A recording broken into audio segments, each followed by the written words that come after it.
Your film is now ready to be shown.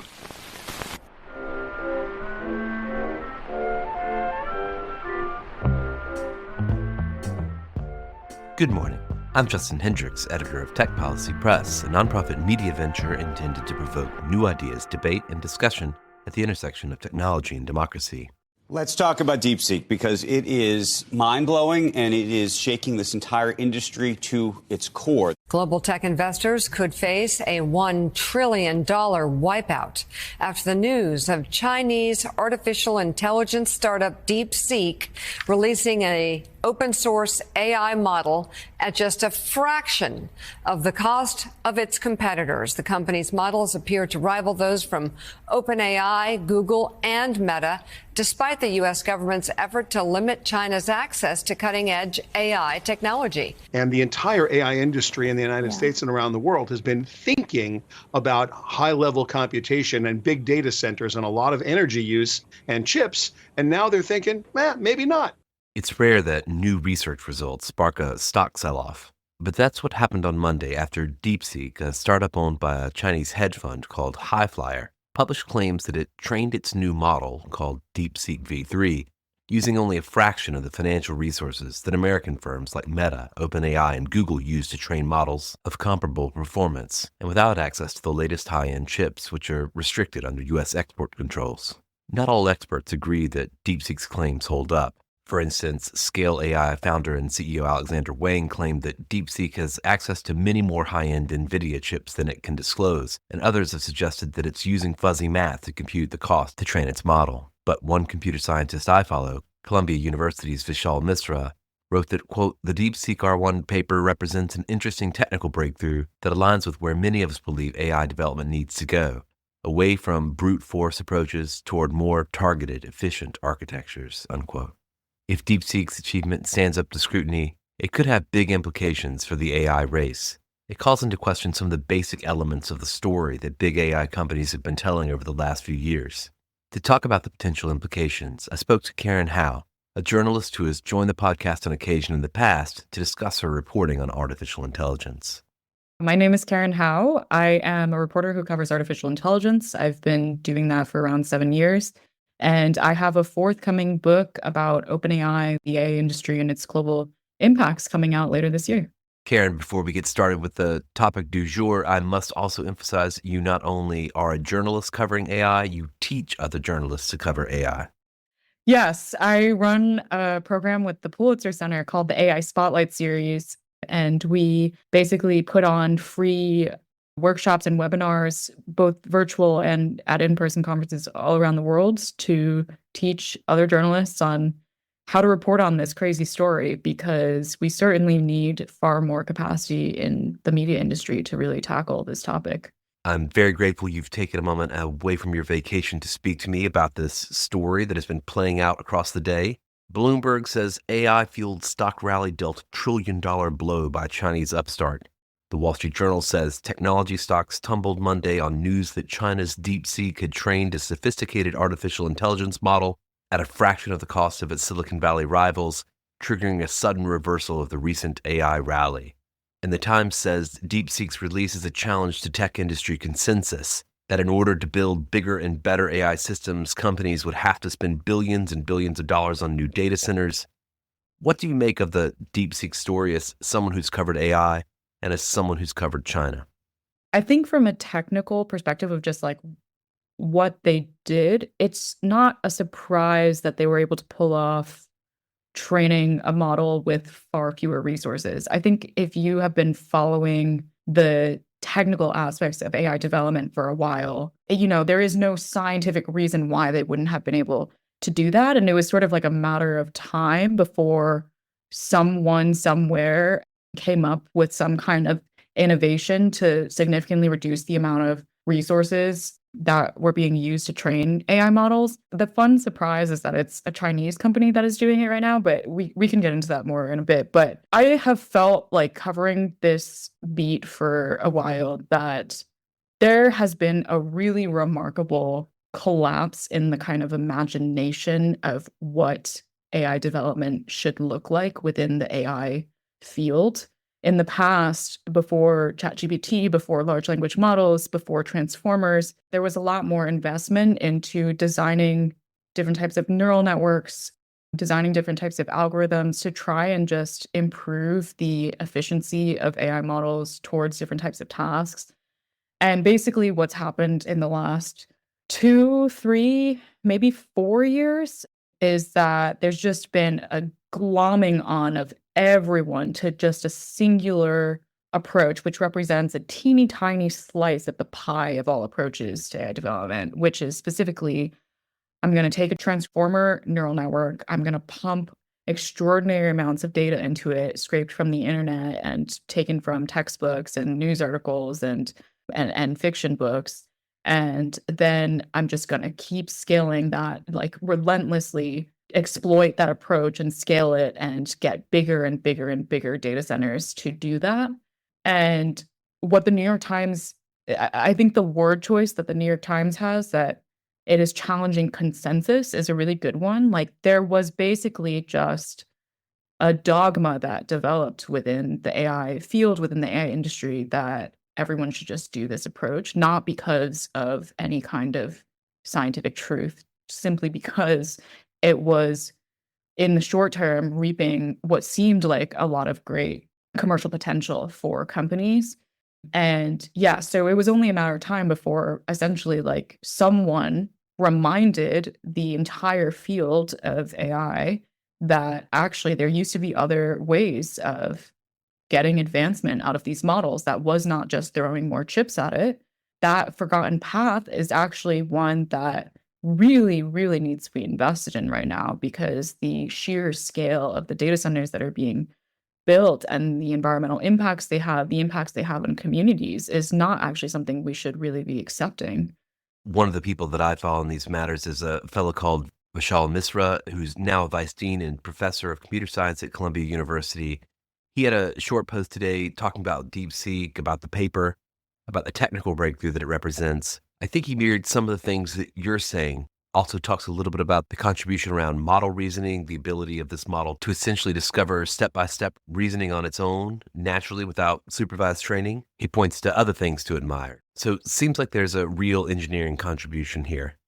I'm always a little bit cautious in just using the term reasoning. I know it's become sort of like the term of art within the industry to talk about these, but there's still technically a lot of scientific debate around whether or not deep learning models can be capable of reasoning. Certainly there is some kind of like step-by-step process that they are sometimes able to go through to achieve the correct answer. But yeah, I wouldn't be surprised if there were additional innovations in addition to efficiency, because DeepSeek, they fundamentally rethought a lot of aspects of AI model development and training something that ultimately cost only $6 million when, you know, the state of the art in the US by companies like OpenAI and Anthropic is $10 billion, reaching higher than that. I think just by virtue of not having that approach available to them as a Chinese company due to export controls, they did have to just tinker around with a lot of other different paths for getting this kind of result. And it doesn't surprise me that the kind of outcome of that process was potentially multiple different types of improvements and the model just working slightly differently. Yeah. So I don't want to get carried away with this, but you point out that a lot of folks are kind of looking at this through the lens of US-China tech competition, and that to some extent that may miss the bigger story about what this means generally about AI development going forward. But let's pause for a moment on US-China competition. It's almost like this thing's kind of inverted the way we think about these things, right? You've got what looked like, you know, the kind of caricature of this moment, these big bloated US AI firms, all this capital, all this computing resource, lumbering along with this expensive, resource-intensive approach. And now you've got this upstart, this resource-constrained Chinese firm that comes up with something better, cheaper, faster. This is not the way most American tech folks like to think about Silicon Valley versus China. Do you think that is as much of a sea change as perhaps some of these headlines are suggesting? That's a good question. I mean, it's probably not as dramatic of a sea change as maybe people might automatically think, but I do think that there is a reason why we've ended up at this point that I think will continue to bear out over time, which is, first of all, there has been a remarkable upskilling of tech workers in China there's been like a lot more investments in AI education. There are a lot of AI PhD students that are graduating from top universities in China and working at Chinese companies. I think in the past, there was more brain drain that happened where the best and the brightest were first trying to get their PhDs in the US, and if not, would get their PhD in China and then try to work at a US company. And for many of these PhD students, it is actually still the dream to work at a US company. But what has happened is because of the pandemic, because of just immigration policies being just more adverse to Chinese talent moving to the US, there's been a buildup of really talented Chinese AI researchers in the Chinese tech ecosystem. So that's like one input, is like the talent part of the equation. And then the other aspect is that it's actually in like having lots of capital is actually like a double-edged sword when it comes to innovation. Like when I went to MIT for undergrad, and we would always say in engineering context that necessity is the mother of all innovation. Like if you do not have to do something and there's an easy path or a hard path, of course you're going to take the easy path. And scaling has been that easy path for US companies with a glut of capital. But because of export controls, which has severely limited the Chinese firms from being able to take that same path, there is no easy path open to them. So the only path they can take is the hard path. And we were already seeing lots of signs of Chinese researchers testing out interesting, novel ways of milking more compute out of like handicapped chips, more mileage out of handicapped chips, right as export controls first landed. Like I wrote a story at the Wall Street Journal in May of 2023 about some of the papers that I was seeing back then from Chinese researchers that was like, they were like pooling different types of chips, which you never see in a US company. Like US companies will wait for the next NVIDIA chip to drop and then bulk buy them, and so that they can train a model on all H100s after A100s, or like all B100s, which the next generation after H100s. And like Chinese firms don't have that luxury. So they were like cobbling together A100s with A800s with H800s and like just like a mishmash of stuff, and like US chips and Chinese chips. And they were already doing a lot of stuff on trying to also figure out how to train across different locations, because a lot of these chips are very geographically distributed, dispersed. So they were trying to pool resources across different universities or different labs that had like their own pockets of GPUs. All of those things are now like US companies are just beginning to think about this because they have just reached the ceiling of compute that they need to start getting more creative. So China's had like a 2-year head start on this level of creativity. And so I think there is kind of this, the trend lines are that now there's more talent. There's also been more creativity, more innovation. And I think DeepSeek is going to inspire a lot more Chinese firms to also try to basically do more along the lines of what it did, which is to just like flip the conventional wisdom of the AI industry on its head.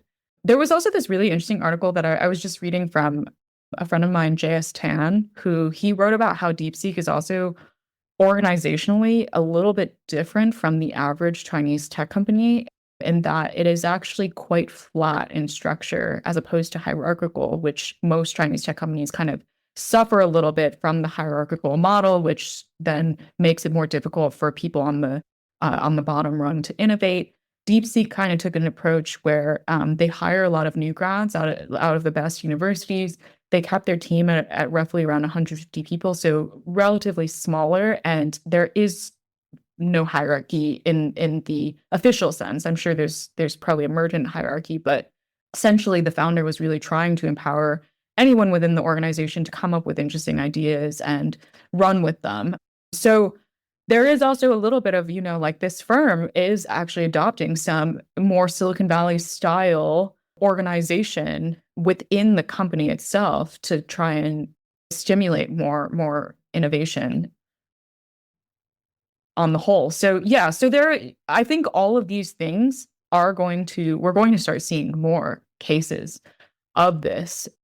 But whether or not suddenly everything's going to flip to like now all leading models are going to be from Chinese companies, I don't think that's going to happen. But yeah, we are certainly seeing an important moment here. I'm sure that the battle is far from over as to who will create the best AI technologies. But I mean, it does sound like what you're describing, these Silicon Valley companies, right now are pushing all their chips to the center of the table at the beginning of the Trump administration, saying we've got to put hundreds of billions into data centers. We need all the capital in the world to make bigger and bigger models. And they're essentially getting beat out by a Chinese firm, which has taken the lean approach. It's almost like they've been out Silicon Valley'd. Yeah, it really does feel that way. And it is highly ironic because, I mean, Sam Altman was the one that famously always said startups have a much easier time beating incumbents because incumbents get entrenched in their old ways and startups can take risks that incumbents just cannot take. So literally, that is the playbook that DeepSeek has executed really well. I wonder if this doesn't call into question so much of the political argument that's being made in Silicon Valley right now about the need to stave off regulation. This could be a strong sign that, in fact, preserving competition, keeping things a little leaner, trimmer, might have perhaps led to a slightly different place than we're at the moment, where it seems like the only answer is, you get SoftBank to come along and pummel several $100 billion to go and build out your big data centers. You pointed out on LinkedIn almost the irony that this has happened a literal week after the big Stargate announcement at the White House. It's just super funny that the Stargate announcement was very emblematic of the U.S. approach thus far that OpenAI has introduced and championed and led of the just scale aggressively and continue funneling more chips into these models. And then DeepSeek is very emblematic of kind of like why we should not be doing that. And one of the things about SoftBank that's super interesting as well, kind of going back to this idea of like necessity is the mother of all innovation. I used to work at a startup in Silicon Valley as well. And we used to call a SoftBank investment the kiss of death because the amount of capital that would flood into a company, a startup with sort of half-baked technology and half-baked business strategy would suddenly suffer a killing of all innovation and a killing of all business acumen because they didn't need to anymore. Like you could just float on SoftBank money until essentially the whole thing tumbled down. But you could float for a pretty long time. And like there was just the existential drive to actually shore up your weaknesses, both technically and commercially, just went away. It's kind of funny that it is literally SoftBank now that is also like pumping like $500 billion, an insane amount of money into this approach that is now being shown as fatally flawed. But also, like, even before SoftBank kind of joined forces with OpenAI, one of the things that kind of made OpenAI what it is today was the fact that it is helmed by Sam Altman. And Sam Altman, one of his greatest skills, singular defining skills, is his ability to raise enormous amounts of capital. And so I think we're kind of just seeing the facade crack a little bit with DeepSeek, where it's like, oh, wait a minute. You didn't actually need to raise that much capital, and actually raising that much capital and now having an even more giant infusion of SoftBank capital might actually be the thing that is hampering you rather than helping you in the in the short term looks great, but in the long run as probably creating some really bad habits that are now part of the business's debt that it's going to need to shore up. So I don't want to force you too much into considering the policy implications of this moment. I mean, there's a possibility, of course, that we just double down and continue as is in this race against the Chinese. Take this perspective that this is the Sputnik moment, we've got to compete, et cetera, et cetera. But if you were a policymaker, if you were perhaps asking questions on Capitol Hill, what would be the type of questions you'd want to ask this industry, this American industry, in the wake of DeepSeek?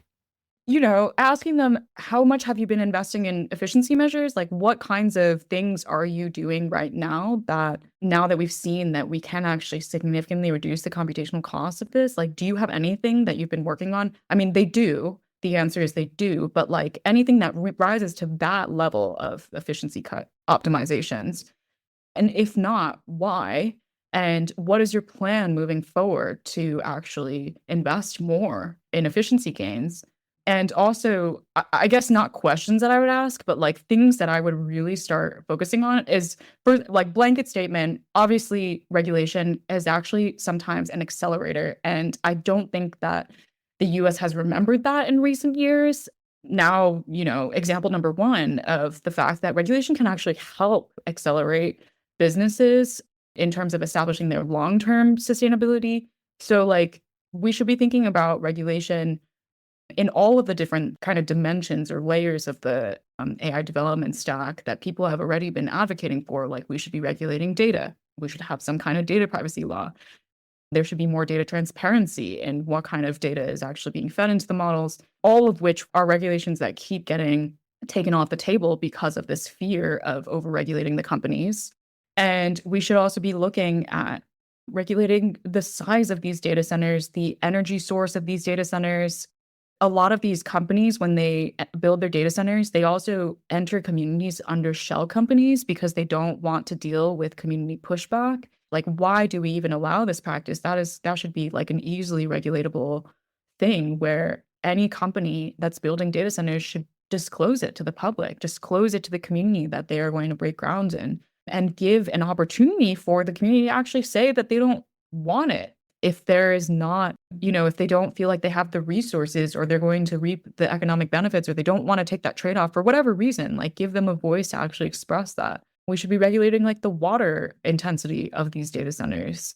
Some of OpenAI's largest, most intensive data centers right now are built in the Arizona desert and are using Colorado River water to cool. And the Colorado River is literally diminishing because of overdrafting. So all of these dimensions of regulation that US policymakers were just too anxious to kind of step into, they should be rushing into now, because basically the argument to ward off that regulation that Silicon Valley has always used, which is what about China, has clearly actually had the reverse effect. And yeah, I hope that this is like a major lesson for US policymakers, that actually the what about China is actually just like a rhetorical tool and not something grounded in reality. Does all this make you a little more optimistic about the future? Yeah, I'm like cautiously optimistic. I am. I mean, I'm always optimistic that in the long-term future, like we will get to a point where there will be enough discourse, enough resistance, enough, mobilizing to redirect the course of AI development towards something that is more democratic, that involves the input and voice of more people, that is more privacy preserving, is more like dignity preserving. But in the short term, I'm still kind of cautious because I think we have sort of seen many cycles of there is a lesson to be learned that seems really obvious, and then US policymakers and Silicon Valley just go exactly the opposite direction. So yeah, I mean, I really hope that this is a wake-up call that makes people go in the right direction, but I still kind of have to wait and see a little bit before I fully commit to being optimistic. Well, Karen, I appreciate you taking the time out of your trip to speak to me about this, and look forward to the book and also to the opportunity to talk to you about these matters again in the future. Awesome. Thank you so much, Justin, for having me.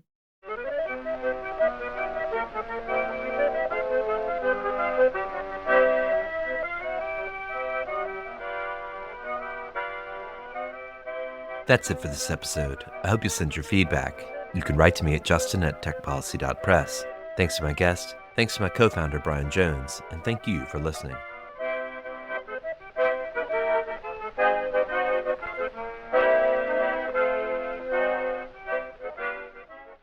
Tech Policy Press.